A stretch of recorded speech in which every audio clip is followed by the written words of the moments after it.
down into the basement for a good reason. And that is because I've made another discovery. And this one's exciting. It could be the big money.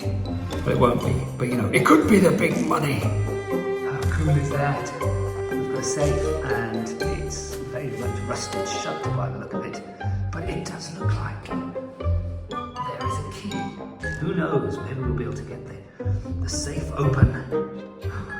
Oh, I'm very excited. It's going to be full of gold bullion, I imagine. And there's a Bunty. Bunty, you're not meant to be down here. Safe cracking!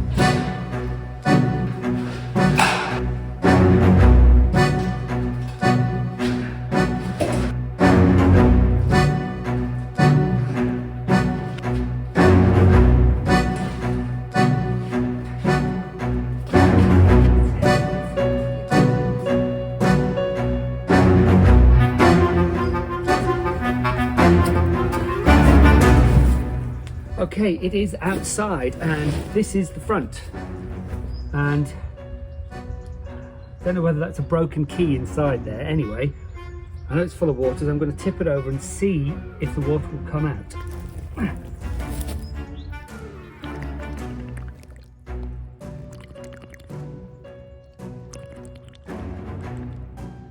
So the safe is outside. I've drained as much water out of it as I can, and now I have my safe cracking tools.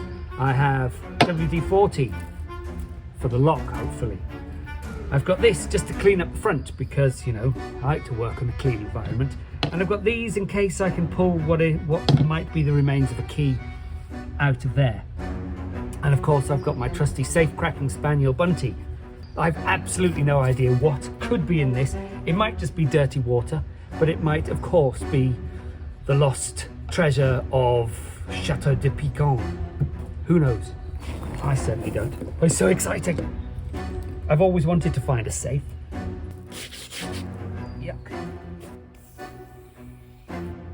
What would somebody leave in a safe? I mean, it's not like it's a combination lock. It's just perhaps the key got jammed when somebody was trying to get something out, or they decided there was nothing important left inside.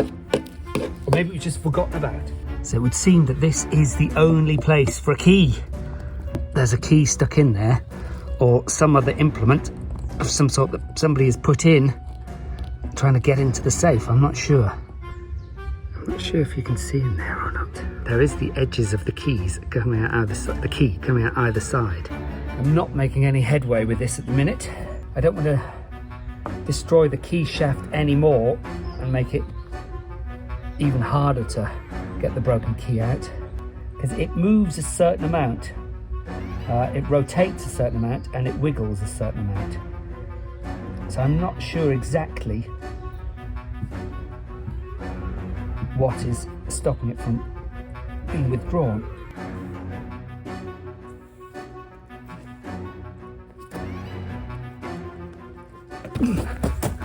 Balls!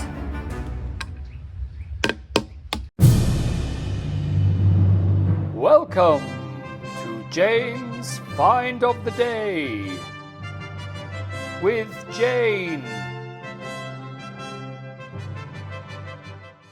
Hello and welcome to this week's Find of the Day at Chateau de Pican. Today I'm going to be talking about this. And when I first looked at it, I thought it looked like silver.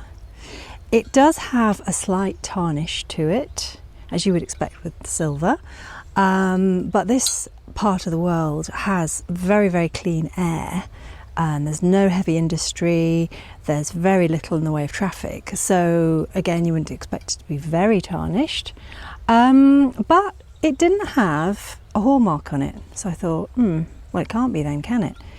However, on the bottom, there is stamped EPNS, and I looked this up and it stands for electroplated nickel silver. Now that's a technique that was invented in 1840 by George Richards Elkington. And so it could have been made any time between then and now, although I think it's pretty rare that EPNS is still used. I managed to find the exact same item on a website in the US, and they described it as being from the south of France, which would make sense. I'm standing in the southwest of France. It's the middle of October and the weather is perfect. And they said it was early 20th century. They described it as hotel silver. It's very heavy, and they said it's almost certainly been triple plated. It would have had to be robust and heavy bottomed so that it didn't fall over, and they describe it as being very collectible. After Rory had worked so hard mending and supporting the damaged staircase steps, I was horrified when he found that the bottom step was the worst of all. Rory started cleaning off the powdery rotten wood, but even I could see that it would soon be a canoe if he carried on. Rory said he could build a new step, and I had no idea how this would be possible. But he said he thought there were some railway sleepers at our local builder's merchant, so off we went. I wasn't holding out much hope, but it turned out they had some oak sleepers of about the right height and, cut in half, would be about the right length. Hurrah! So we've got our railway sleeper home. The plan, and all plans are subject to change as soon as you try to implement them, is that I will effectively template the original piece onto this and cut it out. And I'll have to stick these two bits together or screw them or joint them together somehow. And once that's done and once that's cut out, that should be able to slide into place. I'll probably have to renew the concrete pad that it's sitting on that builds the step up to the right height. Also, just in the interest of trying to protect the wood from any moisture that may be in the ground, because the old concrete parts of it seem to be very damp, is I might try and put some sort of damp-proof membrane under the new concrete that I put down. So that's the plan. It's a nice tabletop actually. More beer! Coming right up, sir. So, gosh, this one's heavy. So as you can see, this is the underside of the step. Top of the step was rotten, but I've scraped most of it away and that's dry now. So the worst of the damage was on the underside, where this was directly in contact with the ground, with the concrete.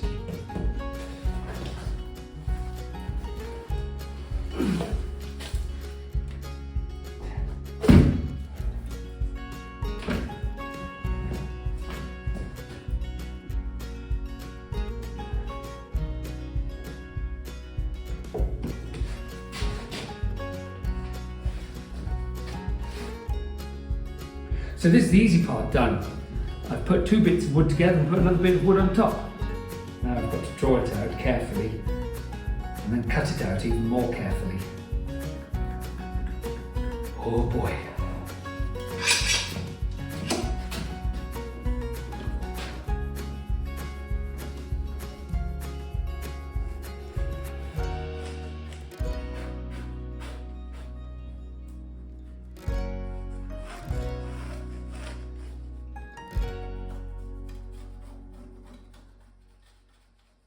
Now, I'll be completely honest, I don't have great carpentry skills, and I don't have all the carpentry tools. I've got some saws of varying types and nothing that is as deep as that. So I've got a power tool that can cut this edge off in one.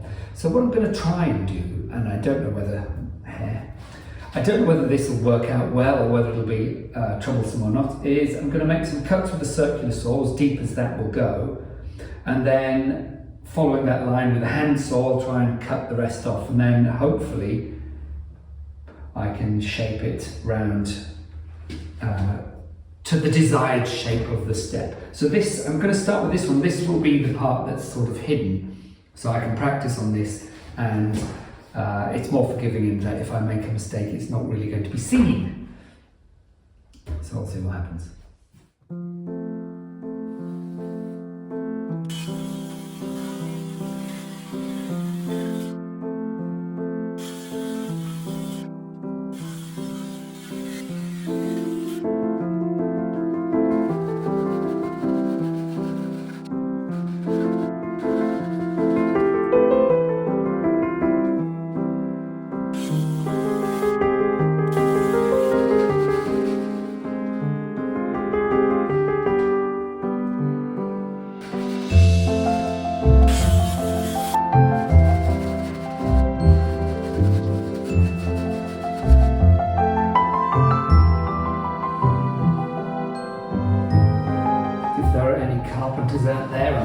Some of you might be screaming at your screens. That's not how you do it. But there's nobody here to stop me. Ow.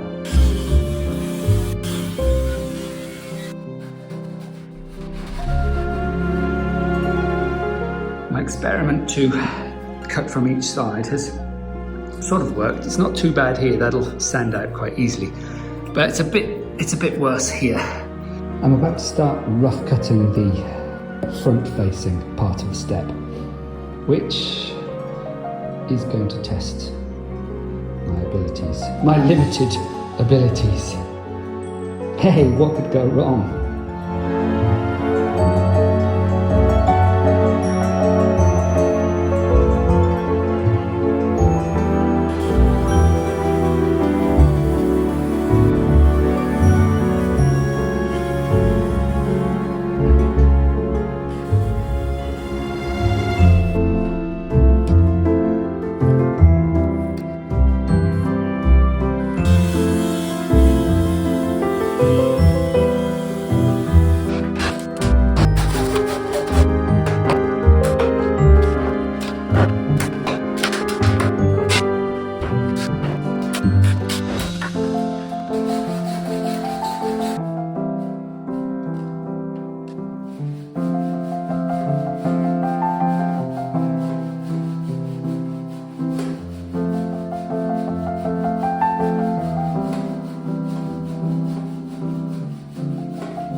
The moment that perhaps none of you have been waiting for.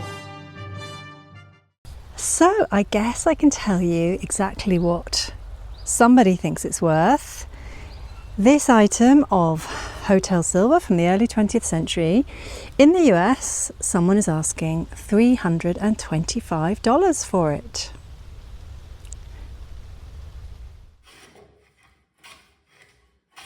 Deciding to use the plane was a really good idea. I wasn't sure I was going to do it because I don't have a lot of experience with planes. It's just something I happen to have, and I restored it a while ago. I've never really used it.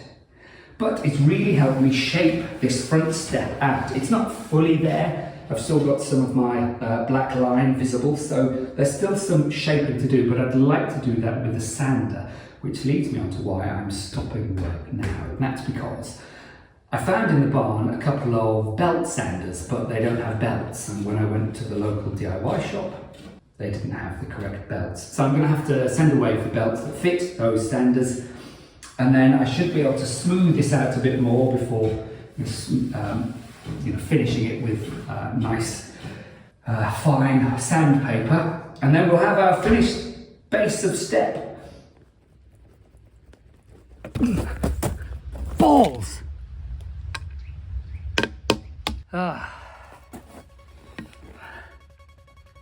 As feared, it snapped. We're going to have to find some other way of opening the lock.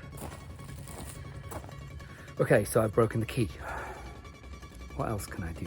Well, what I'm going to try is drilling. I'm going to see if I can drill down through the key to sort of break the key up and then pull the parts of the key out. And then I can see if the spare key that I've got is actually for this lock. But that's all I can think of at the minute without taking to drastic measures such as thermite.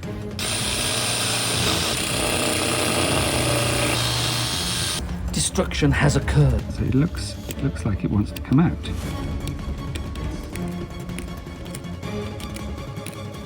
I'll probably get to the end of this video and this experience only to discover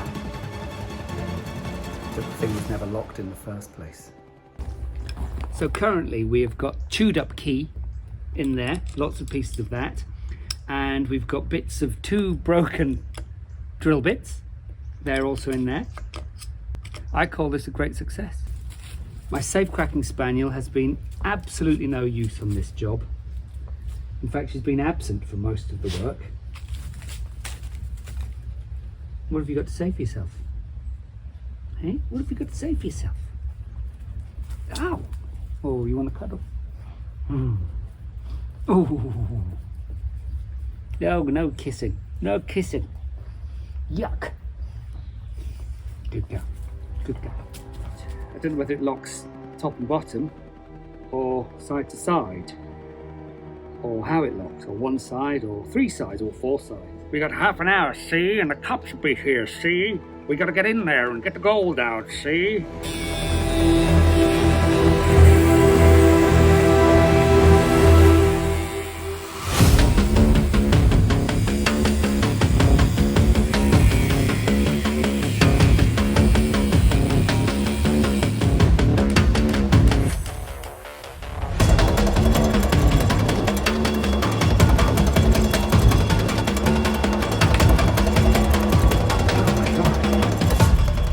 Open? Having been so cat-handed when I was trying to get the key out, I'm super excited at the minute because I might be getting into it. I think I need to cut around this corner like I did with this one and try and lever from this side, and then I don't know, we might be nearly inside. And to the treasure.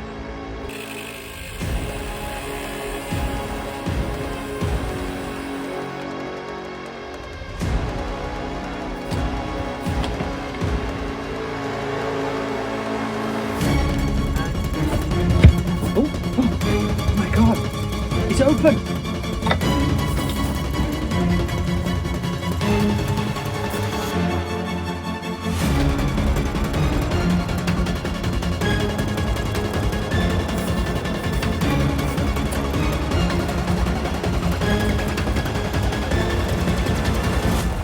Completely empty.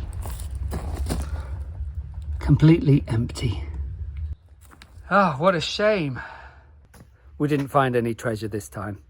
The search continues. Oh, I was so hoping there'd be something, anything in there other than dirty water. Just a little thing that was left behind. A curiosity, but nothing. Nothing at all. Ah. All was not lost. Whilst there was nothing inside the safe, there was some treasure laid scattered around it. While Rory was down in the cellar digging out the safe, he also found some bottles down there, and these were the prettiest ones. They are available online and they're often described as being cobalt blue. Sometimes they also refer to their diamond pattern. I can only assume they originally had something alcoholic in there, but I don't know what it is. They're really rather beautiful. They're described as vintage, and you can use them as a vase or possibly a decanter, I guess, or just for decoration. And they've been sold for a variety of different amounts, but the most that I've seen is someone in the UK selling one for £60 and in the US selling one for $80. If you've enjoyed our video, please consider hitting that subscribe button and giving us a like. It really does help. See you next time. Does this mean that I can now list safe cracking as one of my skills?